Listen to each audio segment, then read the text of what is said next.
It's a pleasure. We've got Brad Price here from the Department of Management Science. He's one of their new hires in Yong Tao's group. And he's brought in, I'm out looking at last week, and Brad's got his doctorate degree from the Statistics Department in Minnesota, which is where fellow Gophers many years ago. So he got that in 2014. Prior to that, he was at University of West Virginia, or West Virginia University, sorry, where he got his bachelor's in math and stat, industrial mathematics and statistics. He worked with a really, really top-notch guy at Minnesota, Charlie Geyer. Adam Rothman as well, as a younger guy, is also really strong. But Charlie's one of these geniuses who works on a number of things, but one of the things I remember is this whole thing on bootstrap recycling, which is a really cool technique. So Brad's got a series of interesting research areas. Machine learning, semi-supervised learning, statistical computing, reproducible research, and he's interested in, obviously, education and consulting as well. So he's been playing around with fusion penalties, and I asked him whether it was similar to the fuse lasso that some of you have heard about. And he said, and so he's going to explain to us a little bit about fusion and statistical learning and how they've been approaching it. So, welcome. Thank you.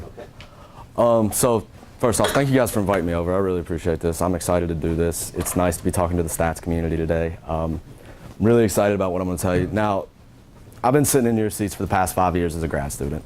I've been sitting back there, and when people come to Minnesota, they come with one purpose, to try and impress. So they give a talk that's way up here. I said, well, maybe I could do that today. I could come over and try and impress you guys with everything I did. Or I could just come over and talk to you about what I did. And I chose to do the second one instead.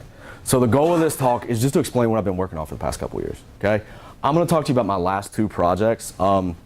This was kind of the title of my dissertation as well, developments in using fusion penalties and statistical learning. I could call this an adventure in fusion, really, because what we did was we used these specific type of penalties to promote or exploit things in the data. So this is joint work with both of my co-advisors. I do have to say, both of these guys are brilliant to work with. They're absolutely great. Adam's assistant professor, Charlie's been there forever, and they're outstanding researchers, but they're even better people. So if you ever get a chance to meet them, say hi, they'll talk your ear off. They love to talk about what they do, okay? Just great people overall. Now, what am I going to come over here and talk to you about today? Well, I'm going to come over here and talk to you about 2 of the bold methods here. And these were the 3 methods I've worked on over the past couple years. The first one is our JCGS paper, which should appear in the next edition of JCGS. We just got the proofs back today, or proofs back last week, excuse me. What we call the ridge fusion method. Now, what we do is we introduce a ridge fusion penalty that promotes similarity between the inverse covariance matrix estimates. So what we really set this up for is we set this up for discriminant analysis. What we're trying to do here is we're trying to create a hybrid between quadratic discriminant analysis and linear discriminant analysis by using a fusion penalty on the inverse covariance matrices. I'll get into that a little bit. The second method was kind of a branch off of the ridge fusion. What we said is in discriminant analysis, what we can do is assume there's a common correlation matrix between all the covariance matrices. And how do we use that? And how can we promote similarity under that condition? And the second thing I'm going to talk to you about today is a brand new idea that we haven't even put out there yet. You guys are going to be the first people to hear about it, because I figured the best thing on a research topic is sunlight. So I wanted to bring it over here. What we call group fuse multinomial regression. Now, what we're going to do is we're going to introduce a framework to combine response categories in multinomial logistic regression. All right? You hear a lot of people talk about reducing the number of predictors. We're going to leave that alone. We're going to try and reduce the number of Y variables instead, the categories of Y. So hopefully I'll have enough time to get through both of these today. So let's go ahead and get started. I really like working on classification problems, and just to give you a list of what I've worked on lately, what we're going to say a classification problem is, the way we define it, is we want to predict a categorical output variable based on a set of inputs. So all we're trying to do is predict this categorical output. Now, here's a list of projects I've worked on that aren't on the academic side of things. A lot of my background comes from 3M and the Census Bureau. Okay, I worked there. A lot of the stuff I've developed is considered 3M's property, so it doesn't get published. So the idea, one of the things we've worked on, and this is a data set out of Sandy Weisberg's applied linear regression package, but it's something I've done a little bit of work on in logistic regression. The first thing we wanted to do is we wanted to predict if a banknote was fraudulent based on the measurements of that banknote. Okay, it's a pretty well-known data set. If you teach logistic regression out of that textbook, it's one of the homework problems he uses. The second thing I did was while at 3M, I worked on new product development for them, trying to understand a bunch of databases they had. So one of the questions we had pop up at 3M was, we want to know if a new product had a successful launch, which was a yes or no question, based on information about that product. That's what we were trying to do. We were trying to figure out what made these launches successful. Another thing I've worked on, we wanted to figure out, based on Amazon posts, if a customer was satisfied with a product. That's all I had to know. Were they satisfied with this product? And this was one of the cooler things I worked on. We set up a recommendation system for 3M documents that Google can't touch, so you can think of them as proprietary documents. What we wanted to do was we wanted to try and connect people in different labs and in different industries and get them to look at the same type of patents to see if it could work. So what we did was we wanted to predict if a user would be interested in a document based on previous documents they've read or what other users who we would consider similar have read. So basically, data mining, machine learning. That's what I've been working on for 5 years. All right. Now, if we think about classification, I really think of classification in 3 separate places. Okay? I think about it as, first off, likelihood and non-likelihood based methods. Can we use a statistical model or can't we? So the first one I'd say I think about is discriminant analysis. And here's all the types of discriminant analysis that exist. We've got linear and quadratic. We've got RDA, which we're going to talk about a little bit today. Regularized discriminant analysis, that was a Friedman 89 paper. And then what we're going to present today is discriminant analysis using fused penalties. The other thing I think about in likelihood-based classification methods is logistic and multinomial regression, something that's pretty standard in first year PhD and master's curriculum, right? Well, what we're going to talk about is we're going to talk about penalization in this setting. So some basics, there's ridge penalized, L1 penalized, and then what we're going to talk about today is this fusion penalty in multinomial logistic regression. And then you have your non-likelihood-based methods, which are SVM, classification trees, boosting, bagging, all those great things, all right? So really where I focus is I like logistic and discriminant analysis. That's what I've been working on. Now, let's start with QDA, because the first thing I want to talk to you about is this ridge fusion method, all right? So let me tell you how I set up QDA. What we're going to say are X and Y are a random pair, where Y is categorical with C categories, and the conditional distribution of X given Y is a certain category, is a p-dimensional normal distribution with a different mean and different covariance matrix for each category, all right? So we're just setting it up. We're saying everything comes from this multivariate normal where we have different means, different covariances. So we're setting up the QDA problem, all right? Now, what QDA is going to require us to do is estimate the parameters for each of these normal distributions. So for each of these normal distributions, I got to come up with a mean and a covariance matrix, all right? Now, here's the kicker. What we're going to require is we're going to require the estimate of the inverse covariance matrix for each of the categories to be positive definite. So we got to figure out how to enforce that. We got to figure out how to deal with that, okay? Now, here's just an example of the QDA problem. I think a picture's worth 1,000 words. It helps better than me just giving you all the math. Here's the picture. So in this picture, we have a 2-class example. We've got green triangles and red circles. What we're going to try and do is predict for any of the white whether it would be a green triangle or a red circle. That's all we're going to try and do. For any data point that you haven't seen yet on this plot, what would it be? All right, that's the goal. Now, classification with QDA, all we're going to try and do is predict, given an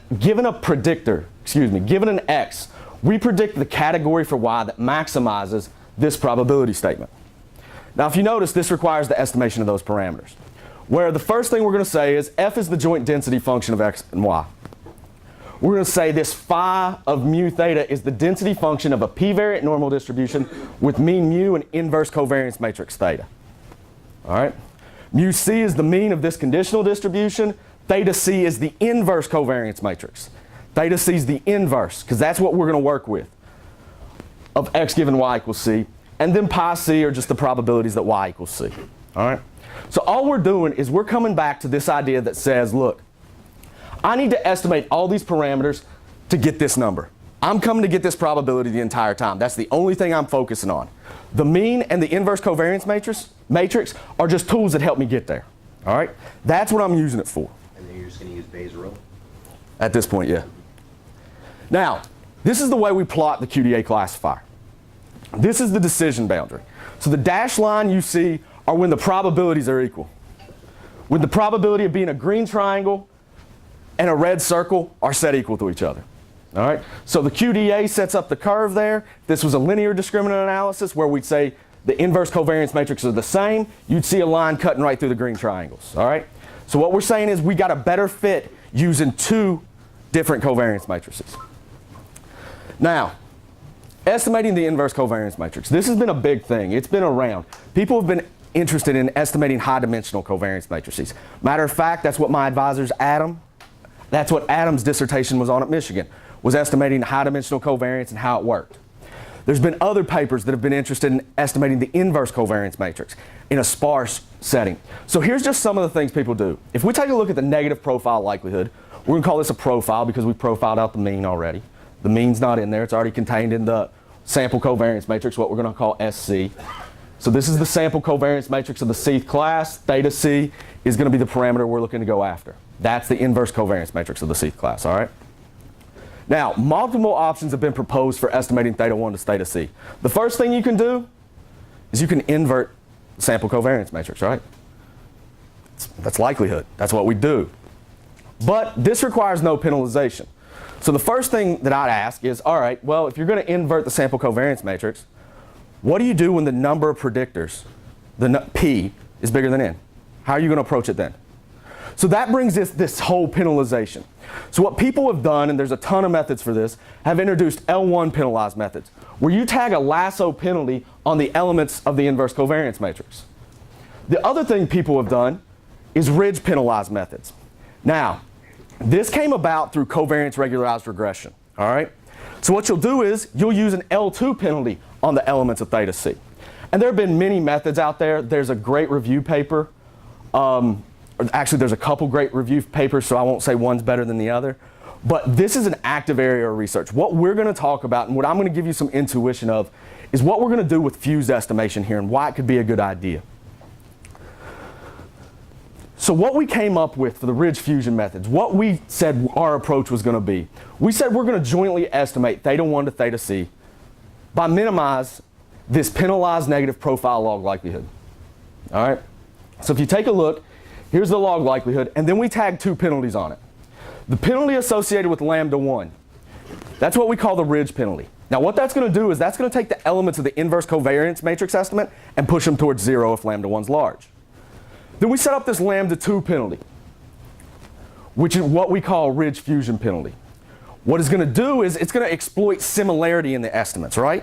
We're going to try and fuse these things together. So if you take a look at what we're going to do, if lambda 2 is large, the estimate's going to say for each element in theta C and theta M, they're going to be close together.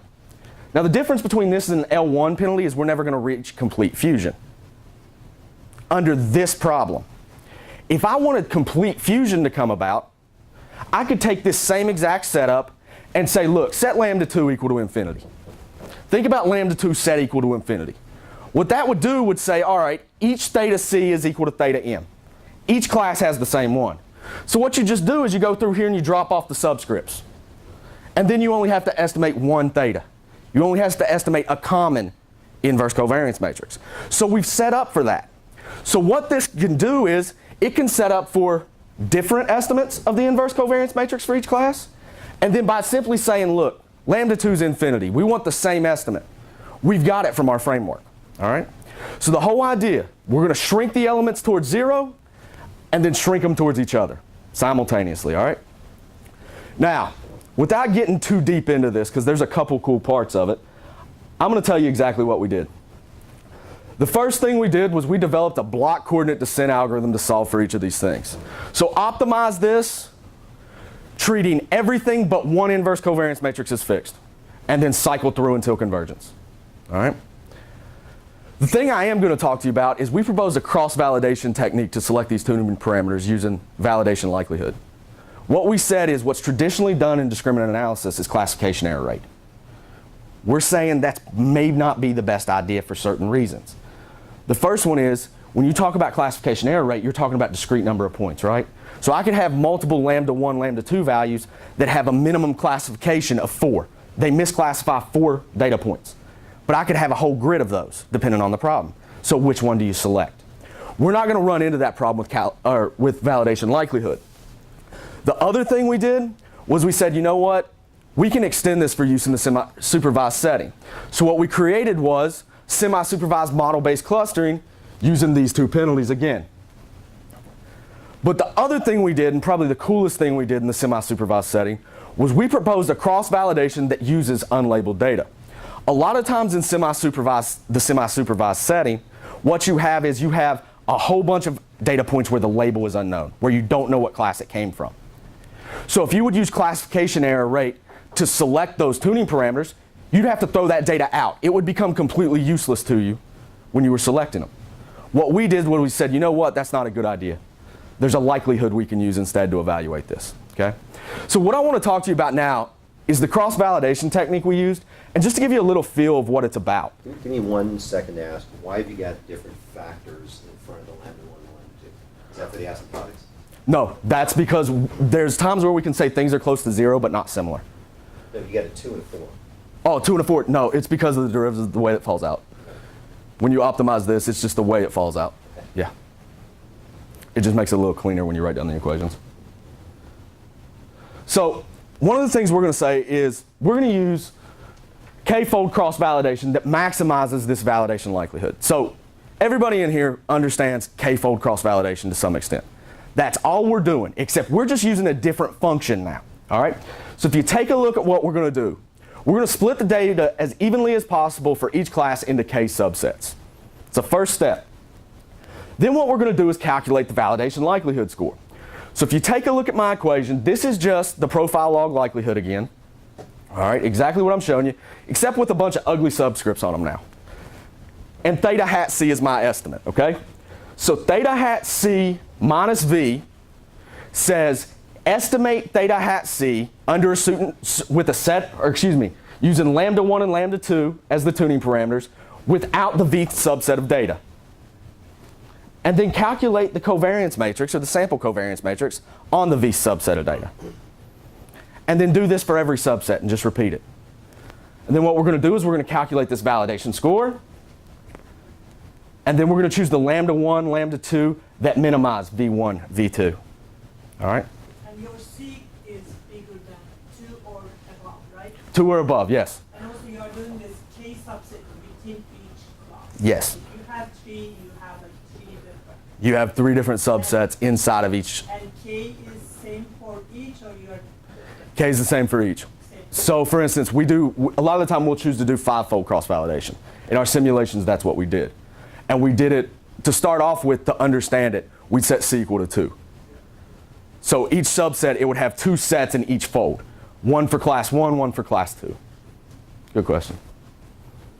So what we did is we used this instead of classification error rate. And in our paper, what we show is this not only works well for our method, but it works well for regularized discriminant analysis, which has been around since '89 with Friedman.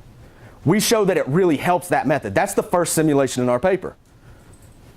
The other thing we show is it can help our method and another competitor. Now let me describe the competitor we find closest to us. This is the fused graphical lasso. This is a paper by, that came out of Washington Biostat in, actually the date's wrong on that. It's 2014. It was published last spring. And what it is, it's a method used to estimate Gaussian graphical models. What they were trying to do was estimate sparse and similar Gaussian graphical models, okay? But that's a natural regularization for an inverse covariance matrix estimate, right? So if you take a look at what they did, we can consider this the L1 equivalent. So all they use is they use a lasso penalty and what they call a fused lasso penalty to promote similarity of the inverse covariance matrix estimates. Where they get their speed from in their algorithm is they use a divide and conquer algorithm. They have to assume a lot of sparsity for this thing to work quickly. Here's the big key, and this is a ridge lasso kind of debate. If lambda 1's small, if these things aren't very sparse, the algorithm's pretty inefficient. If I can't assume sparsity, the divide and conquer algorithm doesn't pick it up as quickly, okay? So from a speed standpoint, this is one of the things we came into. Now, the results we found, without boring you with every simulation result we saw, we're competitive with this method and regularized discriminant analysis in everything we do. Notice, I'm not saying we beat it, we knock it out of the park. I'm saying we're competitive. The other piece about this is we're faster than this method. There were some simulations where we could show we were close to 800 times faster on one run for one lambda 1, lambda 2 combination when it's non-sparse, when the estimate would return non-sparse. When lambda 1's large, they're faster than we are by about 60 times. All right? So what we showed was we can do just as well on similar problems. When the truth sets up to be sparse, they do well. When it's not, we do well. Now, I could bore you with simulations or I could show you a data example. I choose the data example. What I'm going to show you is the Libre hand movements data set. So this is a data set that's on UCI Machine Learning Repository. It has a bunch of categories, and what it is, it's Brazilian Sign Language. So what you're going to do is, it's computer recognition of a hand movement. So think about this. I've got 45 different time points where a camera's on somebody, and the hand's moving across a grid. So at all 45 different time points, they stop. They record where it is on the x-axis and on the y-axis. And those are two different variables, okay? And we're going to do that at 45 different time points. So what I wind up with is 90 variables. Now, originally this data set had 18 classes and 18 categories to start with. We simplified it down to 3 that we thought would have some similarity to them. So what we did, we said the response is hand movement type with 3 categories: a vertical swing, a horizontal swing, and a diagonal swing. All right? The inputs are 90 variables created from videos of the hand movements, and we're only going to train our data set on 18 data points. I'm only training this model on 18 data points. All right? So N1, N2 equals N3 is 18. That's all I have, and I'm going to do a 3-fold cross-validation. All right? And then we're going to say 45 data points from each movement are used for testing. So what we did was we ran 3 methods. We used regularized discriminant analysis, the L1 equivalent to the fused graphical lasso, and R-ridge fusion method. And we said, all right, who wins? We did really well on this. This wasn't a hand-picked data set. This was set, seed, randomly sample everything. What we found is, out of the 135 possible classifications that could have been made, we got them all right. The L1 method missed 9. Regularized discriminant analysis missed 4. Now, what I'm not telling you is where the tuning parameters we found were. Lambda 1 was really small, so was lambda 2. There was some similarity, but not much. And when I say small, I'm talking 10 to the negative 8 magnitude. So there wasn't much sparsity. There wasn't a ton of similarity. But what we found was we could pick it up. We got the classifier. So this was something we were very excited about when we saw the result. Now, this was something that, like I said, wasn't a hand-picked data set. It's not something where I just said, oh, I'm going to cherry-pick my subset. This was randomly generated, so we felt really good about it. Now, a couple of the results that we saw and a couple of the comments we got back from reviewers on this paper, I'll just take you through the process with us. One of the things they said was, in our simulations, we could only run 100 replications. We could only run 100 replications. They said, why can't that number be 10,000? That's the reason we did the speed comparisons. Because what winds up happening is, when the tuning parameters are small, when we actually have to do this grid search to select the tuning parameters, this could take days to run. This could take days to run 100. Now, when things are sparse, this thing's quick. That's what this is good at. Remember, I told you it's set up to estimate sparse Gaussian graphical models. When situations are sparse, their divide and conquer algorithm kicks in, and it's really, really cool. But when lambda 1, lambda 2 is small, it's not as efficient, which means days to run 100. So it's not that our method or RDA takes a while. If you know anything about RDA, it's computationally efficient. It's easy to program. It's easy to do. But our method doesn't take long when the tuning parameters are small. So that's the trade-off between these two methods. That's the reason, if you do read the paper and you go in and say, why'd you only run 100 simulations? It was because computationally, we couldn't do any more than that in a reasonable amount of time. One of the reviewers asked us to run 10,000 on each simulation. If you look at the paper, we have 7 simulations.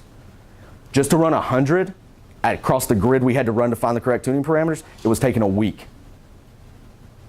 So computationally inefficient to run more than that, I couldn't do it. I couldn't convince myself it was worth it.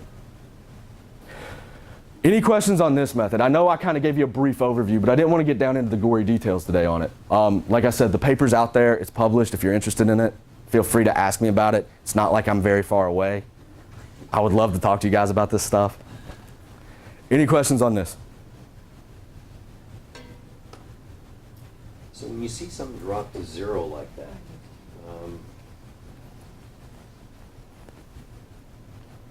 what's driving the difference in performance? The sparsity that's put in even at small values. What winds up happening here is even at small values of that tuning parameter, it starts to create a little bit of sparsity, and it zeroes everything out. It zeroes certain variables out very quickly. So we even tried to run this down close to 10 to the negative 12 for the tuning parameter to see if that would get it, and it basically just shut down. R won't even do it. So that's what we found out, and I mean, you'll see this with a lot of lasso penalties. If you try and drop that sparsity penalty, that sparsity tuning parameter down, algorithms don't move as fast, or at all sometimes. RDA, honestly, it's the way, it's in the details of the way we shrink the eigenvalues and eigenvectors. It's a completely different shrinkage. So that's what's motivating the difference between these two, we believe. I won't say I know 100% sure, but that's what we think right now. What is the, so you showed a scatter plot in your sort of setup. Yeah. This method. What's the raw data look like for this problem? For this problem, it's 90 dimensional. It's a standardized grid, marking the hand point at each time. Okay. So you can think about it over a standardized set. Everything's already standardized out, and we did it on a scaled data set. Like I said, one of my interests is reproducible research. You go to my webpage from Minnesota, you can generate this perfectly from an R package called Ridge Fusion that we have out there, and you can see every step we did with the data set. Like I said, I believe one of the best things in research is sunlight, and so you can see everything we did. All right, now let me show you the thing I'm really excited about. If you guys couldn't tell. This group fused multinomial regression. This was something 2 days after I came back from my interview down here with Yang Tao. I was sitting in my advisor's office and I said, you know what, I got an idea. Wrote the problem down on the board for him. He said, well, that might work. Prove it to me. Spent the next 3 weeks programming this thing over and over again. Now, what we're going to try and do, and this is the thing you have to keep in mind for everything, I'm not interested in beta coefficients here. I'm not interested in regression coefficients at all yet. At some point I will be. But what we're trying to do is we're trying to combine response categories.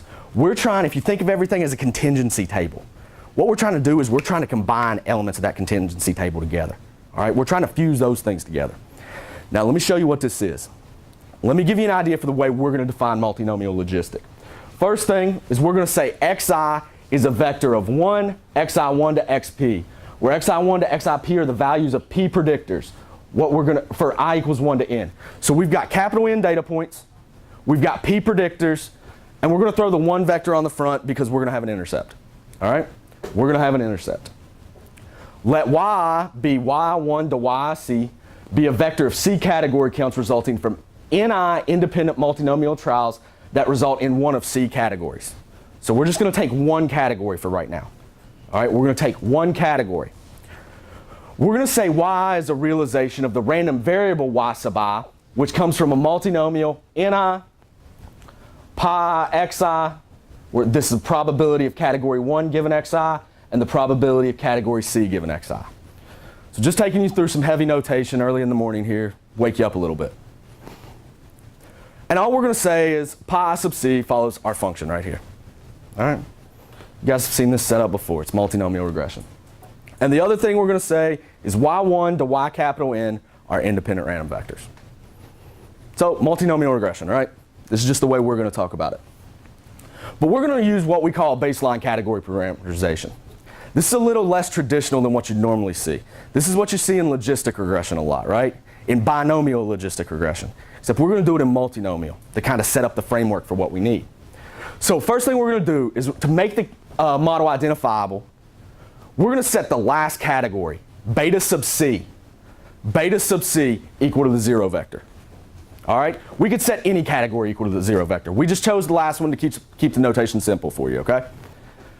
We're going to call the response category C the baseline category. So if you take a look at the way the model sets up and you rework it, here's what you're going to see. You're going to see the log of the ratio of the probabilities between category little c and category capital C is equal to the linear predictor. All right? Xi transpose beta little c. Now, using this framework to compare response category C and response category K, what we get is we get xi transposed times the quantity of the difference between the two beta vectors. So if we're trying to compare the probabilities of these two things, to do it through the linear predictor, all we're going to do is we're going to take the difference of the two regression coefficient vectors and multiply it times the predictor. All right? That's it. Now, if you think about this, if I'd say the probability for category C and category M are equal for every xi value, what would have to be true? Beta C has to equal beta M, right? So what we're going to do is we're going to set up to fuse this. We're going to try and fuse the vectors together. Not just the elements of the vectors, the entire thing. Because the way we're going to say you can combine these response categories is to fuse the vector. Not just the elements, the vector. All right? So, here's what we're going to wind up minimizing. I told you I like likelihood-based stuff, so let's write down the likelihood. The goal is to reduce the number of categories by minimizing this penalized negative log likelihood. All right? So if you take a look, what I'm doing here is I'm tagging multinomial logistic regression with what we call a group fusion penalty. So it's an L2 norm on the difference between beta C and beta M. And like I said, what this is going to do is this is going to exploit and promote vector-wise similarity. Okay? Now, the question again is why use the group fuse penalty? Well, let me walk you back through it. Like I said, it promotes vector-wise similarity of the betas. But the other thing that is true, if beta C equals beta M, then the probability for category C is equal to the probability of category M for all C and M. Or excuse me, for all X, not all C and M, all X, all X. Now, since the probabilities of an observation coming from category C and category M are always the same, what we're going to say is we combine that category. We could never tell the difference between the two. So what it does is it points out a deficiency in the model, right? So what we're going to say is instead of using it as a deficiency, just put it together. We'll worry about that problem later. Let's use what we can for right now. Now notice, this is with a fixed set of predictors. You change the number of predictors, it changes the way this fusion does, right? So this is with a fixed number of predictors.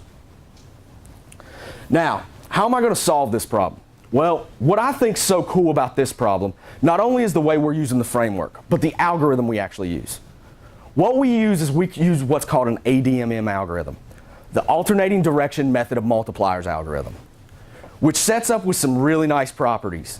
And you'll see why I like Ridge so much. So the first thing we're going to do is we're going to rewrite the penalized negative log likelihood as this.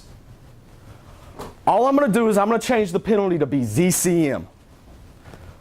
Subject to ZCM is equal to beta C minus beta M for all C and M that are categories for us, okay? That are categories for us. Now, what this reformulation is going to allow us to do is use ADMM. Now, if we take the next step here, we'll take a look and talk about the ADMM just a little bit because it's fairly new in statistics. I've got to say there's a great review paper of it out of Stanford. It's a Boyd et al. Paper. It's a Journal of Machine Learning Research paper, and I call it a paper very, very loosely because it's 110 pages. It's a great read, though. It is a great read. Now, what we're going to do is just rewrite our problem. We're going to solve this with respect to B and Z, subject to this constraint that ZCM equals beta C minus beta M, okay? Now the ADMM, it's not new. It's been around since the 70s. It's just new in statistical learning, okay? It's just now starting to come around. It's not like I was sitting in Minnesota and developed this thing. It's been around a while. We're just figuring out how to apply it to certain problems. What it does is, and I don't claim to be an optimization expert, but this is what I know about it, it combines dual ascent and method of multipliers algorithms, and you'll see it come out in a minute. And again, this Boyd 2010 paper, this Boyd et al. 2010 paper, if you're interested in stuff like this or think you may have a framework for it, it's the paper to go to.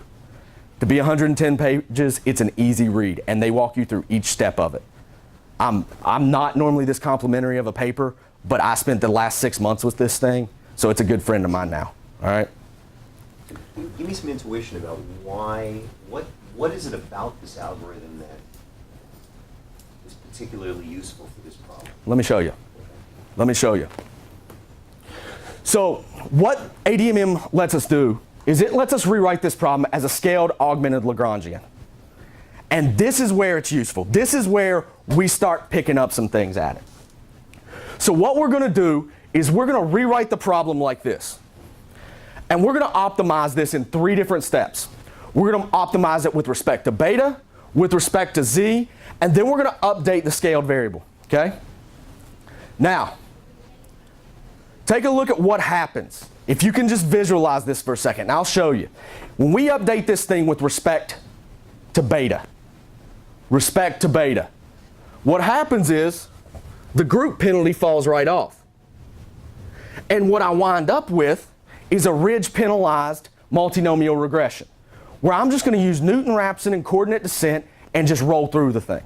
Now, the reason I said this Boyd paper is so important is because the Boyd paper says I don't even have to run this Newton-Raphson to convergence. It says I've just got to move it. I've just got to move it, all right? So that sets up nicely. Now, the other piece, notice how I wrote the penalty. It's a function of C and M, right? So there's only one combination of C and M. Think about that. There's only one combination of C and M under my constraints. So when we minimize this with respect to Z, what winds up happening? Well, the multinomial likelihood falls off. And I get something that's just analogous to a penalized least squares solution, a group penalized least squares. But here's the piece of this. It's embarrassingly parallel to run. Because what happens is each C and M with respect to Z is separable now. I'm not changing betas. Every C and M is separable. So when I write out the equation, I can run this as distributed as I want and quickly. That's where this gives us some leverage, okay? That's where this gives us some leverage. And then we just update U and rerun it. So all we're doing, we're solving a ridge penalized multinomial logistic. We're solving a penalized least squares problem, or at least the analogous problem to it. And then we're updating U. And we're just going to run through until that thing converges, okay? Now, if you take a look at it, there's a lot going on here computationally. This is just the overview. I could give 30-minute talks on each one of these steps. Don't figure you guys want to hear those. You'd rather just hear the gist, right? Now, we do have a theorem for convergence. We do have a theorem for convergence. So the ADMM algorithm that solves group fused multinomial logistic regression converges to the optimal objective function value, the optimal values of beta and z, and the dual variable converges to the optimal dual variable. So basically what it says is you're getting what you should if you run this thing long enough. Now, we use a convergence criterion that Boyd describes in his paper. That's the reason I'm raving about it. It's on dual and it looks at both beta and z, the convergence properties of them, okay? So we use their dual convergence. Now, with an algorithm this complex, you're going to have computational issues. You're going to have computational issues. So let beta hat, z hat, and u hat be the solutions found using the ADMM algorithm. So I ran it through my algorithm, and here's what it spits out. Here's the beta hats. So beta hat 1 to beta hat c. Here's z1, 1, or z1, 2. Clear down all my z's and all my possible u's. Now, the first problem we have is I've told you I wanted to create this fusion, right? But I've got a ridge problem.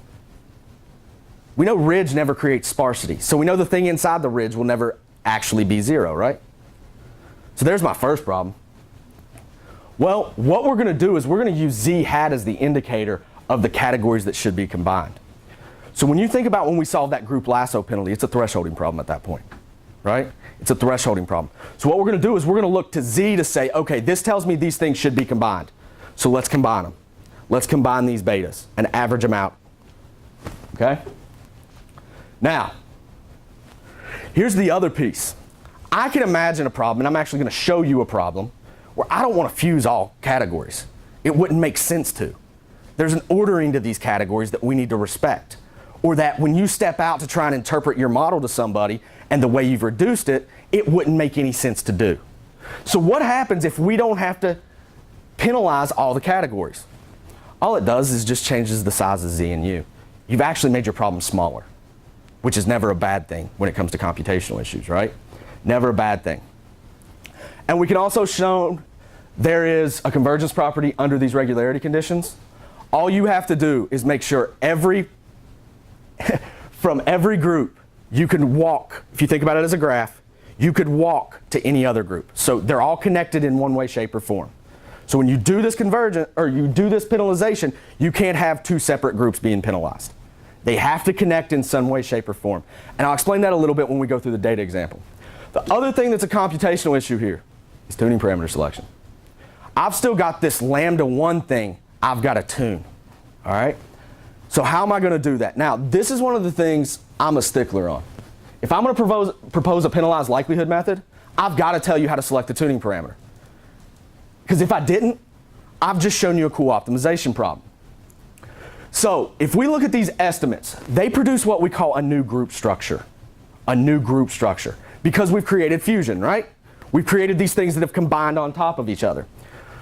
So what we're going to say is we created this new group structure, script g hat was equal to little g1 hat to little g capital G hat. A lot of g's floating around here, right?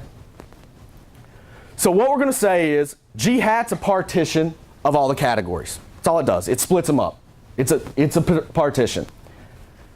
And if C and M are contained in the same piece of the partition, then beta hat M is equal to beta hat C. Okay? That's all we're saying. We're creating these groups that just kind of identify what's been fused together and what hasn't. What we're going to then do is categories in the same group are going to be combined. We're going to define this new response variable that just adds up the observations in the categories that have been combined. And then we're just going to create a multinomial regression model on these new combined responses. So remember, I told you I'm not interested in these beta coefficients, right? I'm interested in this group structure. That's what I'm trying to take from this model. I'm using the betas as a way to create this new group structure, though. That's where my interest in the betas comes from. So what we're going to do is we're going to refit the model using y hat. We use unpenalized multinomial regression right now if we can. The other thing you could do is you could use, at least we think it would work, we've tried it just a little bit, you could use a ridge penalized multinomial regression with a very, very small tuning parameter just to get estimates. So you're not interested in the regression coefficients in your final model, but at some point when you're talking about things like standard errors, and you've done this data adaptive combining, those standard errors are going to be heavily underestimated. Yes. Yeah, I'm not claiming that's the case yet. Like I said, this is brand new. We're just getting into that piece. Now, the tuning parameter selection for this thing, how are we going to go about it? Well, tuning parameter selection is this problem is equivalent to selecting the group structure. That's what we're trying to do. We're saying different lambdas will produce different group structures. So what we have to do is we have to find the possible group structures. So it's not like the ridge fusion problem I talked to you about, where each lambda would produce different estimates. Different lambdas will produce different estimates of the betas, but they'll only produce discrete group structures. So all we have to do is find the possible group structures, refit this model, and then select them. So we propose a two-step procedure. For a given lambda, use group fused multinomial logistic regression to find the group structure associated with that lambda. Refit the model using the response categories that are given by the group structure, and we're going to call these estimates eta hat lambda. So eta hat lambda are just the regression coefficients from the refit model. That's what I'm going to use in my tuning parameter selection. Now, we need to figure out how to compare models with a different number of response categories. That was the key here. So we sat around for about a week and we threw everything at the wall. Charlie even proposed his recycled bootstrap stuff for this. We thought of everything. And then I was coming down here to look for an apartment to live in, and this was May. And I sat down and said, let's go back to first principles and see what we can find out. Went back to first principles, and here's what we came up with. We're going to exploit the fact that fusion of two categories means the probabilities are equal for every value of the predictor variables. All right, for the predictors. In the reduced category model, what we're saying is y tilde, our new response variable, is a realization of this distribution. A new distribution where the probabilities now are associated with the groups because we've combined them. We've said they're equal.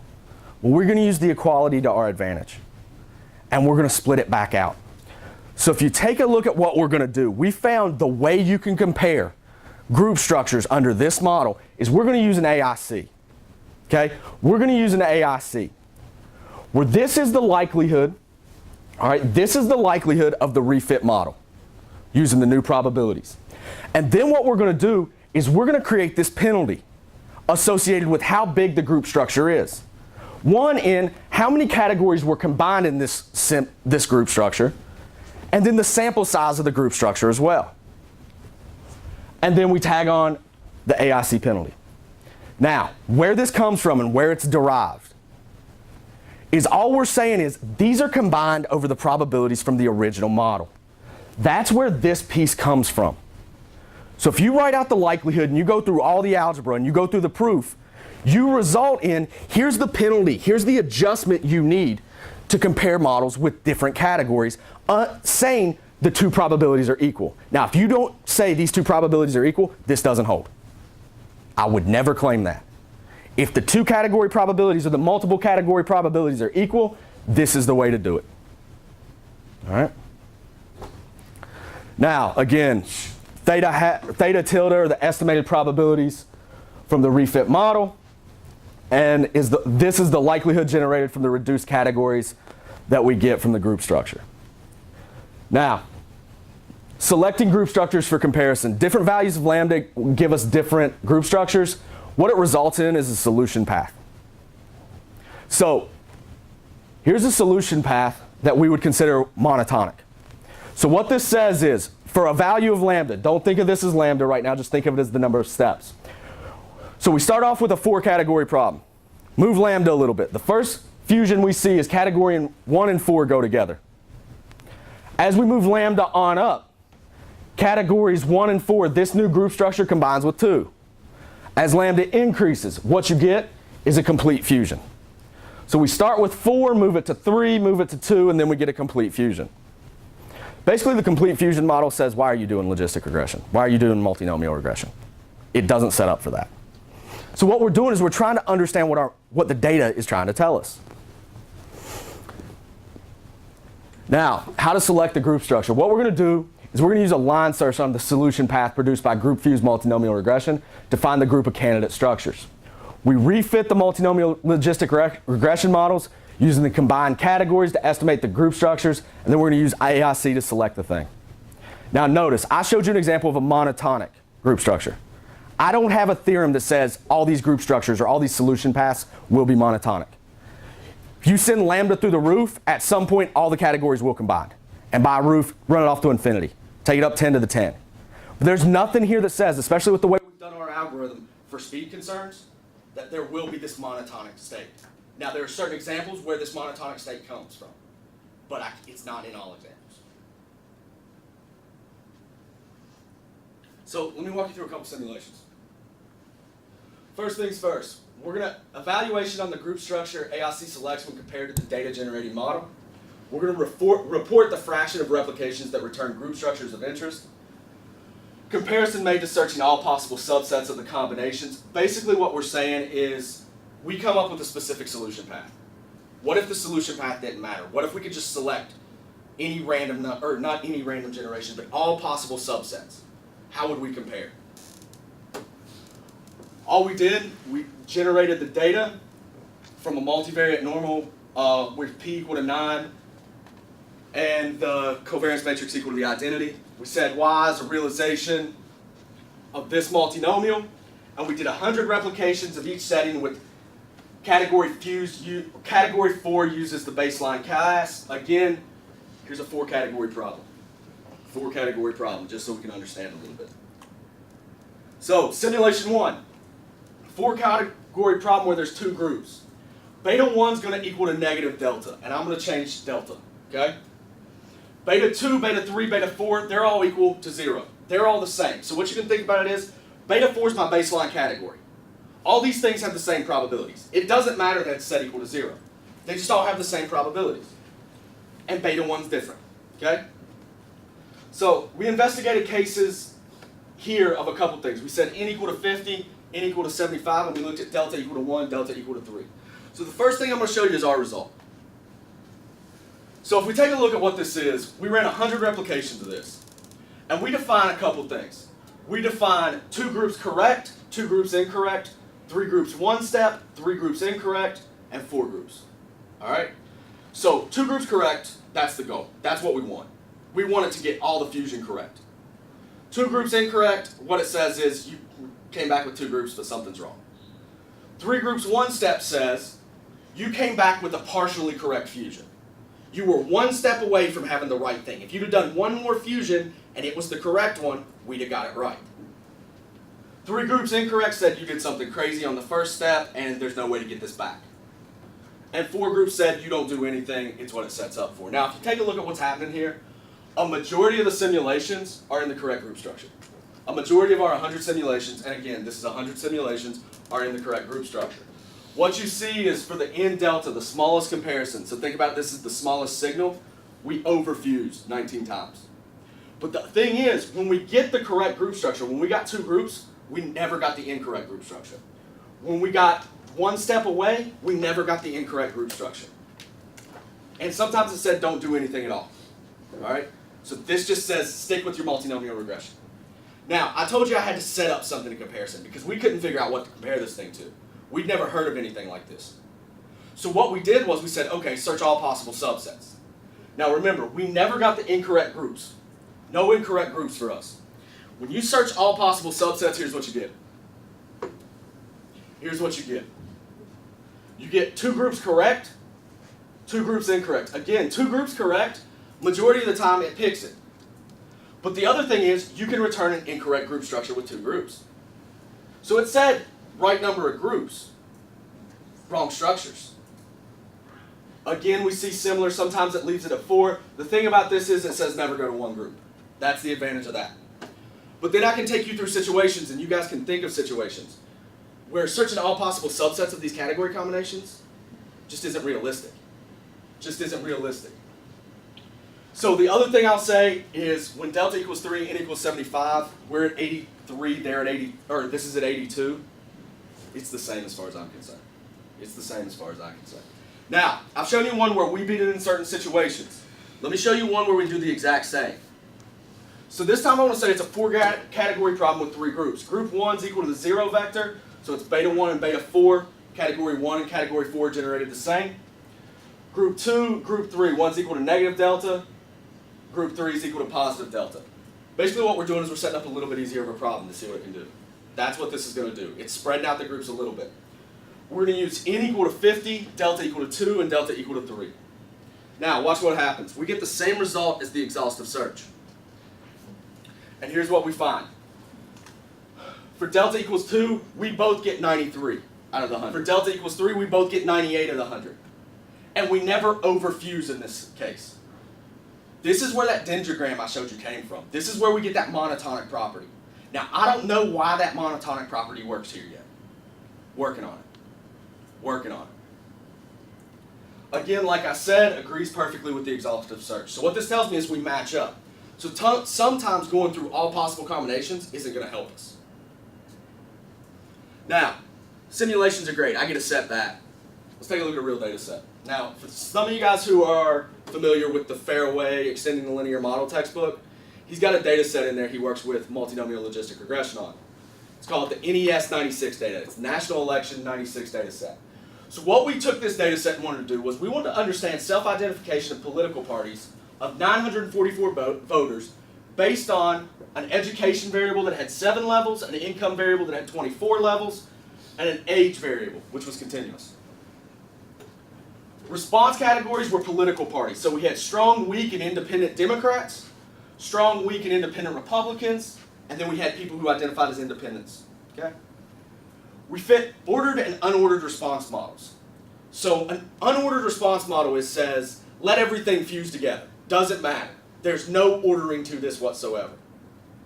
The ordered response model said, you can only fuse strong and weak Democrats. You can only fuse weak and independent Democrats. You can fuse independent Democrats, and independents is what we call them. So think about that for a second. You can fuse independents with independent Republicans with weak Republicans, and strong Republicans with weak Republicans, just to be complete here. So what we did was we also used an exhaustive search to see what would come back better. And here's what our result was. And this was really, really nice for us. The unordered responses said, okay, take strong Republican, weak Republican, independent Republican, and independent Democrat. And that's group 1.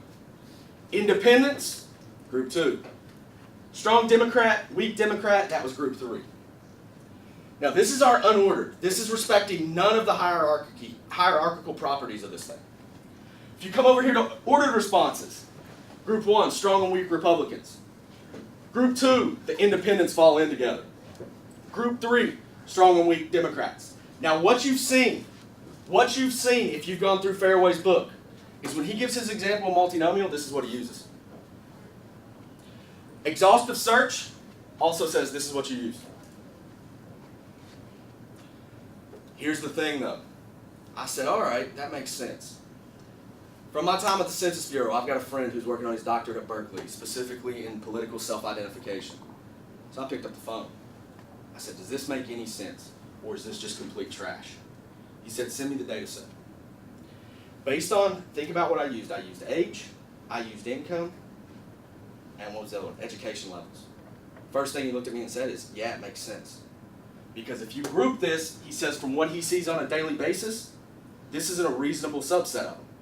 This is a reasonable subset of the population. So it just depends on what you're willing to use. There's certain political science models, he told me, that wouldn't respect the hierarchy, or would respect it in a different way. I feel like that's a good result to have too.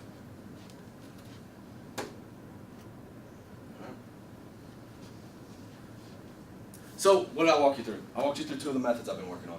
Hopefully you weren't bored out of your mind. Hopefully you enjoyed it a little bit. Hopefully you understood what we did. We think this is really cool. This is the type of stuff I love sitting around thinking about.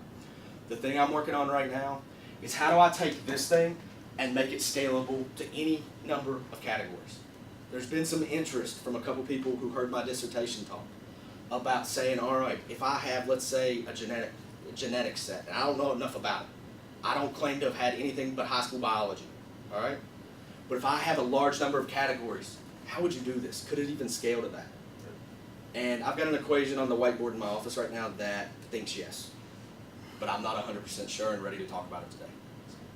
Thank you guys for listening to me. I appreciate it.